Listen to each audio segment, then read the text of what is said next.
Last night, she abruptly resigned as the host of the show.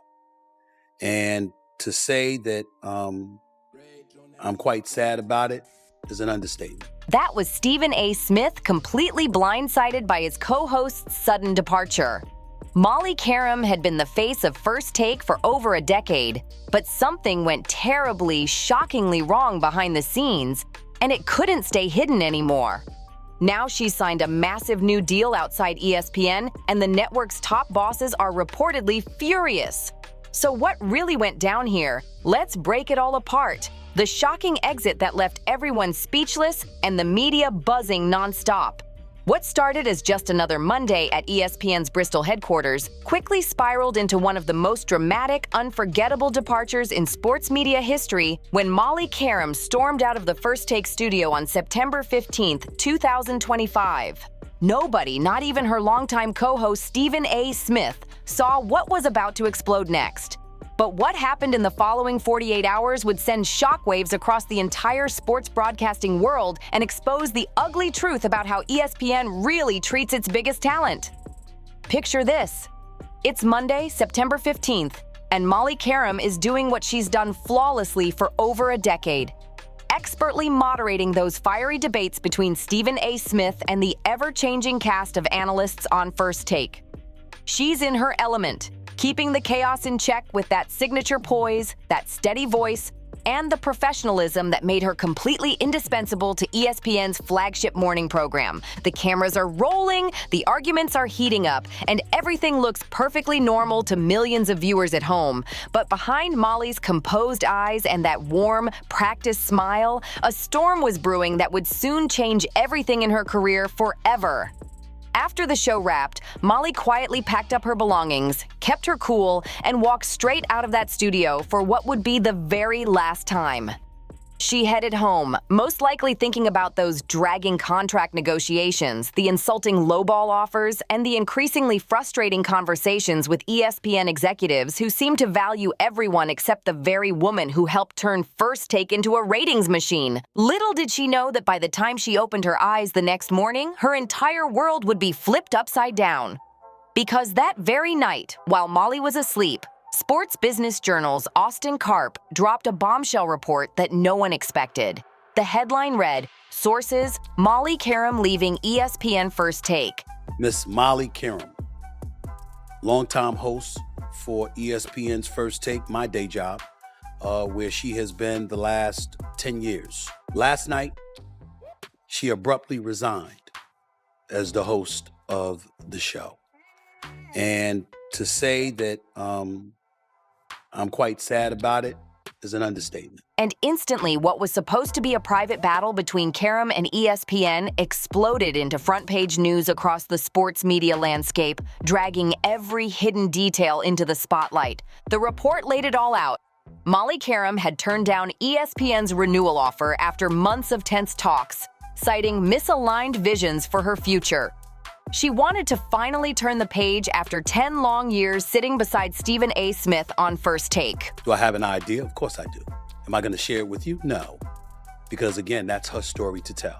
Ready to chase a new chapter on her own terms. But here's where it gets spicy. The report claimed she'd leave at the end of the year, giving ESPN and fans a cushion of time to process the massive shakeup. That's not what happened at all. Instead, when Molly woke up Tuesday morning and saw her private business plastered across every sports site in America, she snapped into action. She made a bold decision that left ESPN scrambling and Stephen A. Smith looking completely blindsided on live television. Rather than showing up as scheduled, Molly decided to control the narrative herself in real time. At exactly 9 a.m. Eastern, she grabbed her phone and dropped a bombshell on Instagram that nobody saw coming. In her story, she wrote, "It is with a heavy heart that I share I'll be leaving ESPN and First Take effective immediately.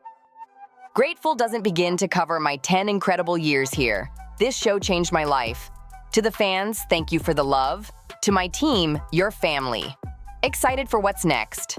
She ended it with hashtags, #grateful effective immediately. A move that completely torched ESPN's carefully crafted timeline.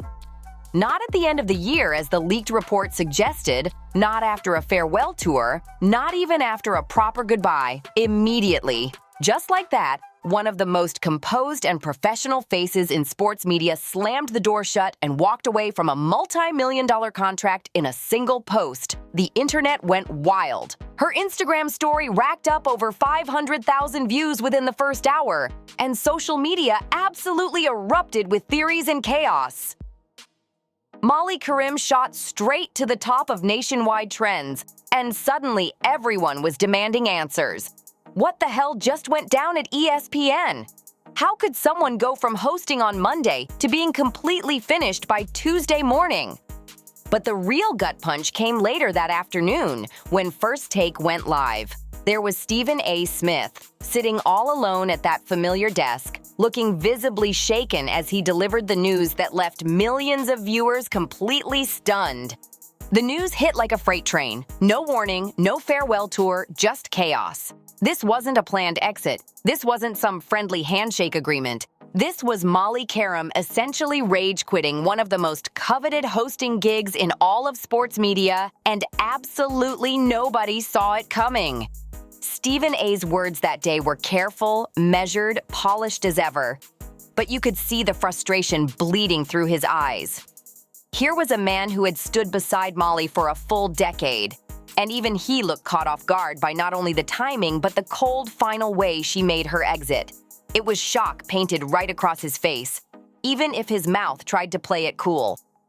Meanwhile, ESPN's top executives were left reeling, scrambling behind the scenes after being completely blindsided by the leak and Molly's immediate call. She, Molly, put out a statement because there was a report on it, so it kind of got out of our respective controls once that happened. They had been banking on controlling the story closer to December, but suddenly the power was ripped right out of their hands.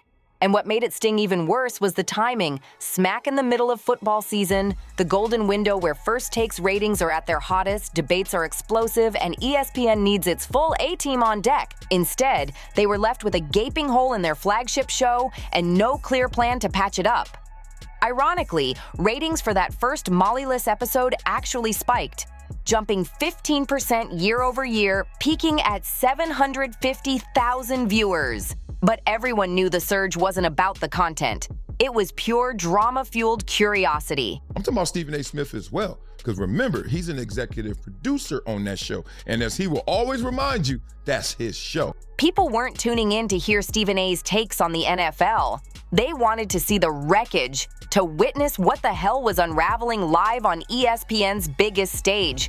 And social media, it went nuclear in real time. Within hours, hashtag Molly Qerim had racked up 2.5 million impressions across platforms, with 60% of posts showing pure shock at her blunt, effective, immediately wording. Fans demanded answers, theories exploded, and ESPN sat there offering nothing but silence, which only made it worse.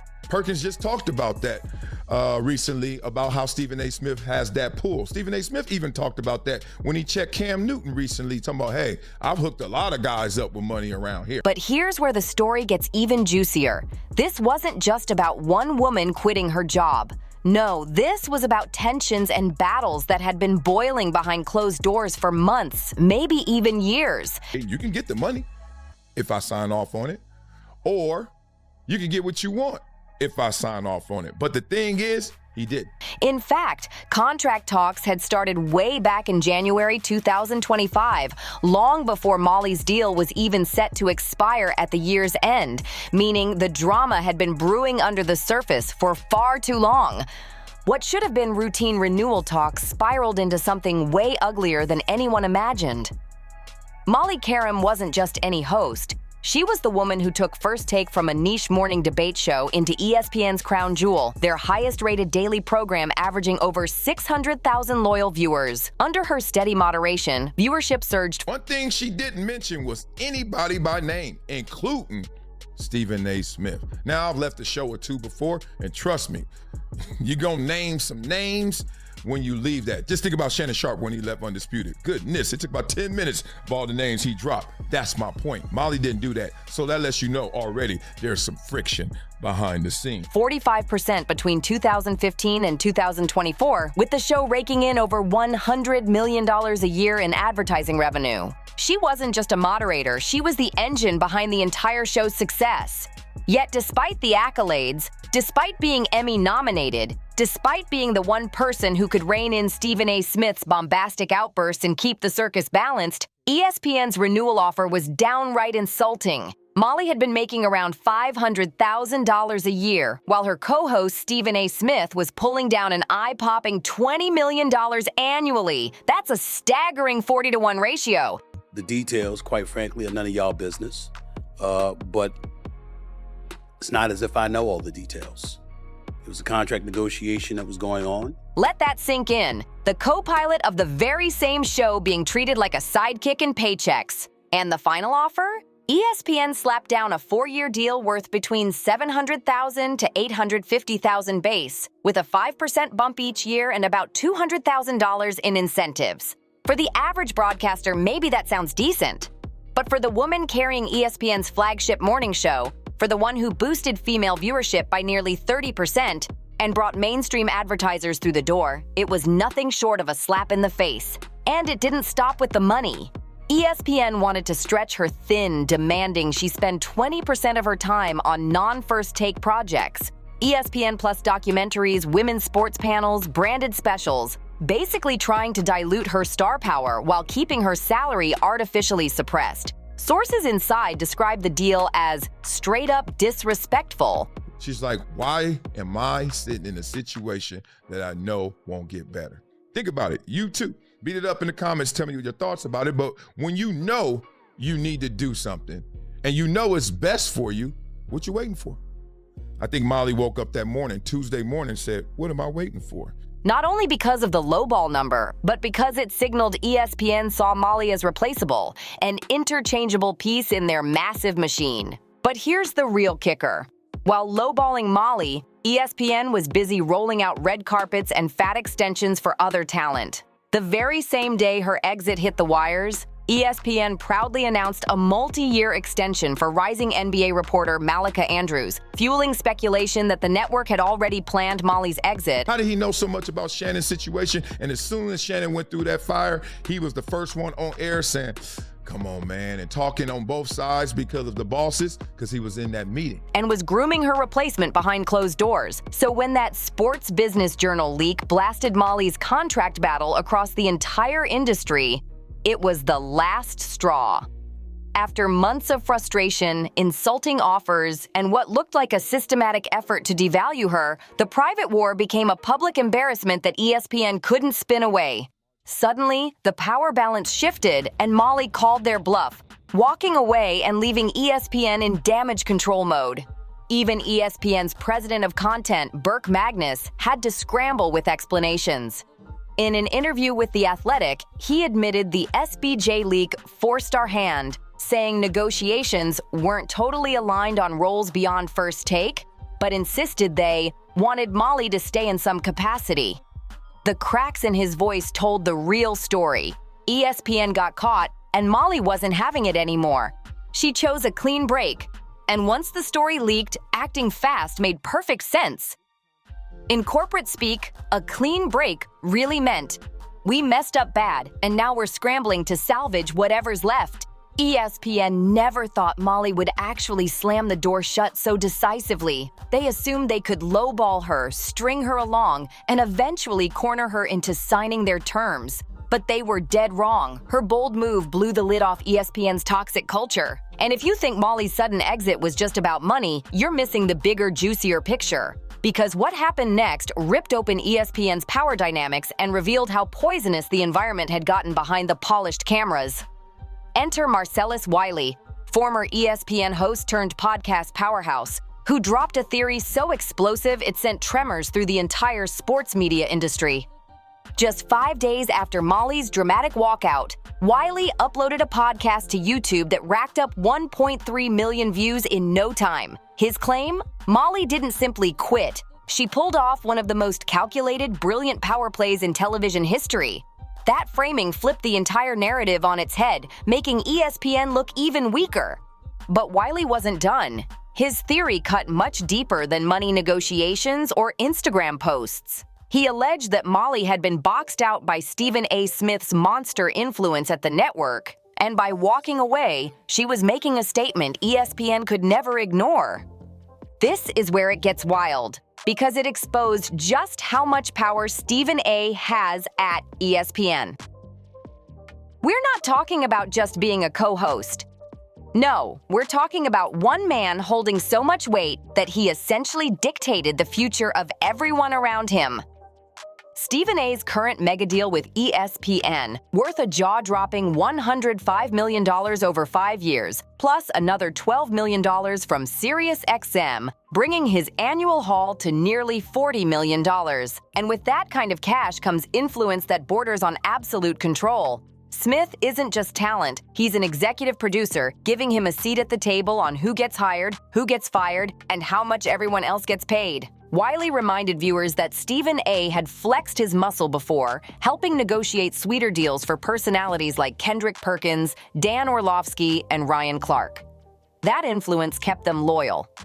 And proved Stephen A. wasn't just debating on air, he was shaping ESPN's entire roster behind the curtain. But here's the dangerous flip side. If Stephen A. doesn't advocate for you, you're stuck in the cold.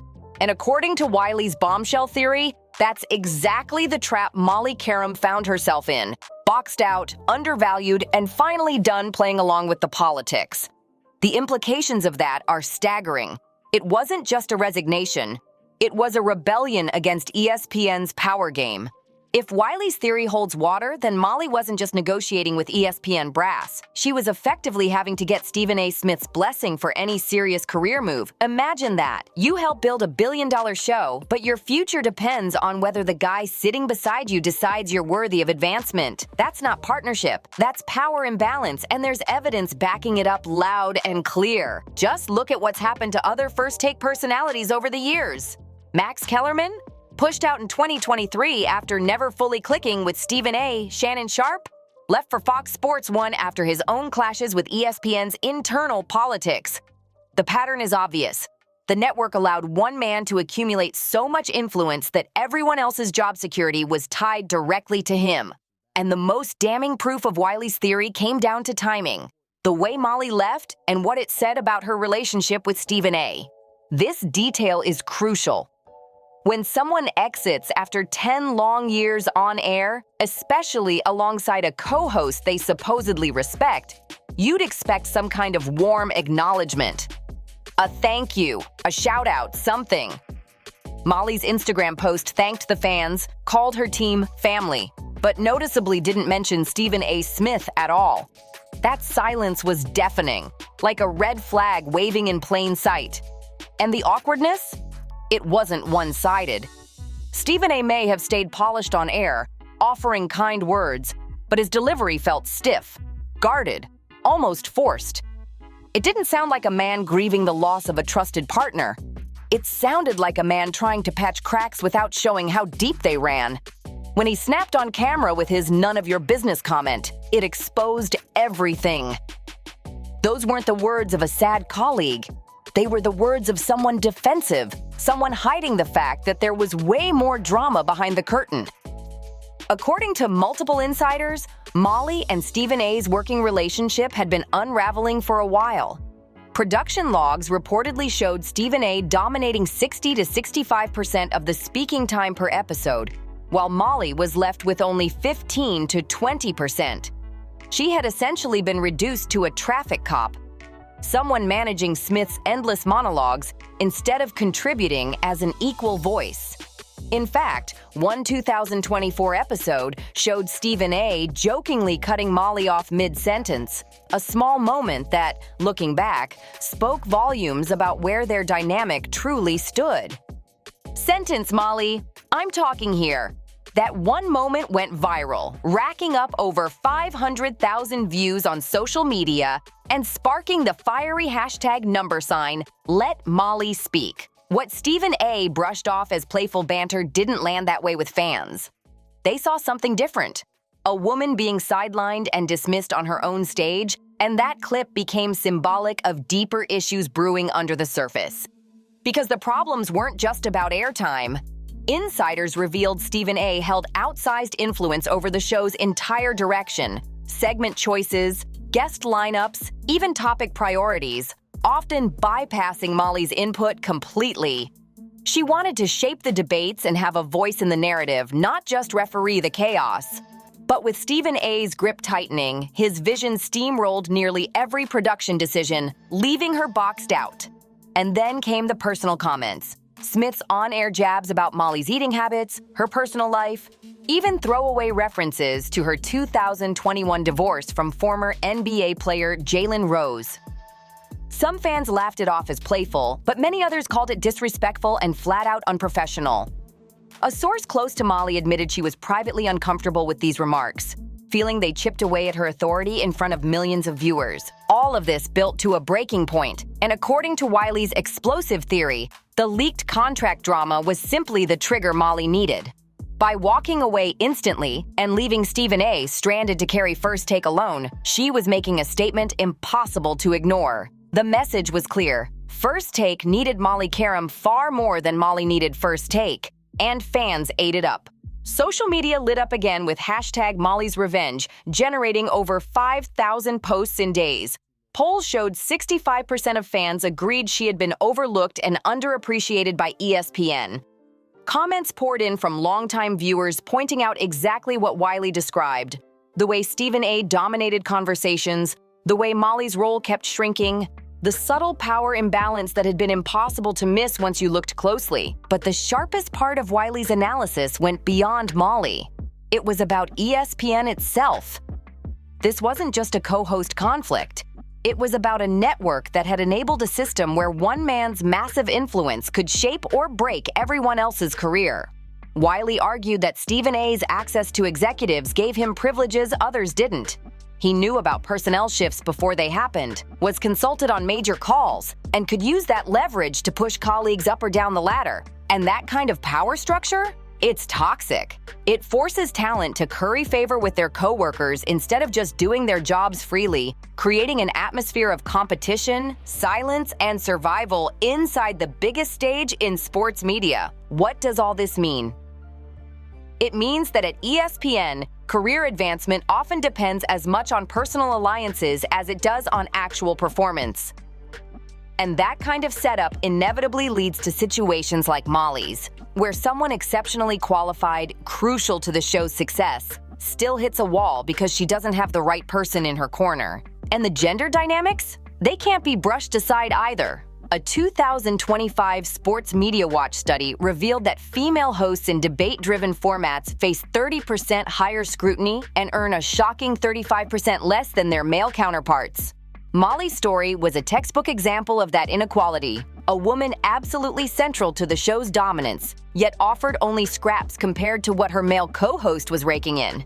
It was the kind of imbalance that screamed systemic disrespect. ESPN's reaction to Wiley's bombshell theory only made things look worse. Burke Magnus, the president of content, rushed into damage control mode, granting interviews left and right, insisting there was no controversy, and spinning Molly's departure as a mutual business evolution. But the fact they had to respond so publicly was telling. Wiley had struck a nerve, and ESPN was rattled. The reality? Molly's exit had ripped the curtain back on a toxic star system, one where the influence of a single man could overshadow and even suffocate everyone else's contributions. Whether she planned it or not, her walkout forced ESPN to confront the ugly truth. They had allowed their workplace culture to rot from the inside out. But just when you thought this saga couldn't get any more explosive, the story turned into something far bigger. A multi-million-dollar bidding war that flipped the entire sports media landscape upside down. While ESPN scrambled to explain Molly's sudden disappearance and Stephen A. tried to maintain his tight grip on damage control, something extraordinary was happening behind closed doors. Everyone else wanted Molly. The first bombshell dropped only 4 days after her departure, and it came from the most unexpected place. The U.S. Sun reported that Fox Sports had swooped in with a monster offer, one that made ESPN's lowball look downright insulting. We're talking about a 3-year deal worth $2 million annually in base salary, with performance bonuses that could push her total compensation to $2.5 to $3 million per year. That's superstar money, and it showed her true value loud and clear. To put it in perspective, ESPN's final offer had capped Molly at about $850,000 a year. Fox Sports more than doubled that number on the spot, setting her up for a possible 400 to 500% increase compared to what she had been making at ESPN. For a woman they thought they could undervalue and sideline, this was the ultimate revenge move and proof that the industry saw her worth even if ESPN didn't.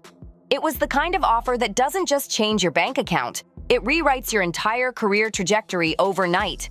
And the Fox Sports deal wasn't just about stacking dollars. The package was loaded with power. They positioned Molly Qerim as a multi-sport anchor, fronting NFL studio shows, college football previews, NCAA basketball coverage, and even her own branded podcast. Most importantly, the deal gave her something ESPN flat-out refused to provide: lead host status with creative control and veto power over content. Think about that. At ESPN, Molly was stuck as a glorified traffic cop for Stephen A's endless monologues, limited to 15 to 20% of the speaking time, despite being every bit as crucial to the show's success. Fox flipped that script and put her in charge, the undisputed star shaping the narrative instead of cleaning up after it. The Fox bonuses were just as juicy. Up to $500,000 tied directly to outpacing ESPN's First Take in key demographics, especially ages 18 to 49 and female viewers. Fox wasn't just hiring Molly, they were weaponizing her against ESPN's morning empire. But Fox wasn't alone in the hunt. Reports surfaced of Amazon Prime circling with a $1.8 million NFL-focused debate show, while NBC Sports eyed her for Football Night in America or a revamped college football studio show, dangling $1.5 to $2 million per year. Suddenly, Molly wasn't just a free agent. She was the hottest commodity in sports media.